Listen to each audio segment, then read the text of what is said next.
इस जिम्मेदारी पर, इस दायित्व पर काम करना प्रारंभ किया, तब से मैंने पहले दिन से एक मंत्र आत्मसात किया और पूरे राज्यवासियों के, हमारे सभी विभागों से, सभी से मैंने ये अपेक्षा करी कि वह भी इस मंत्र को आत्मसात करते हुए यहाँ की प्रशासनिक व्यवस्था को चलाएं, यहाँ की शासन व्यवस्थाओं को चलाएं, लोगों की सेवा करने का जो मंत्र है उसको आत्मसात करें। और वो मंत्र है सरलीकरण, समाधान, निस्तारण और संतुष्टिकरण, और समाज के अंतिम छोर में खड़े हुए व्यक्ति के कल्याण के लिए निरंतर कार्य करें। और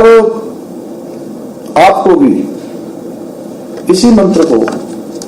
अपने कार्य का और अपने जीवन का ध्येय बनाना है। जब कोई गरीब, कोई असहाय, कोई जरूरतमंद, कोई दूर दराज का गांव से चलकर आपके दफ्तर में आए तो उसके चेहरे पर कोई संकोच नहीं होना चाहिए, कोई डर नहीं होना चाहिए, बल्कि एक भरोसा होना चाहिए कि उसकी समस्या का आपके पास पहुंचकर किसी न किसी रूप में, त्वरित रूप से समाधान उसको मिलेगा,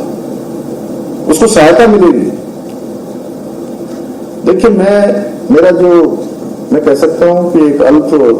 अनुभव कहूं, अल्प बुद्धि कहूं या अल्प ज्ञान कहूं, जितना भी है उसके आधार पर मैं एक बात कह सकता हूं कि जब हमारे पास कोई व्यक्ति किसी काम के लिए आता है, ये जरूरी नहीं कि सब कुछ हमारे हाथ में है कि हम सारे काम उसके करते हैं, लेकिन इतना हो सकता है कि हम उसको संतुष्ट कर सकें, उसको बता सकें। और मैं अनिल माधव दवे जी की, जो आप इस दुनिया में नहीं रहे, बहुत अच्छे साहित्य के क्षेत्र में, पर्यावरण के क्षेत्र में सांसद रहे, भारत सरकार के मंत्री रहे, उनकी एक मैंने पुस्तक पढ़ी थी जो उन्होंने शिवाजी के ऊपर लिखी थी, शिवाजी और साम्राज्य। तो उसमें उन्होंने लिखा था कि जब लोग हमारे पास आते हैं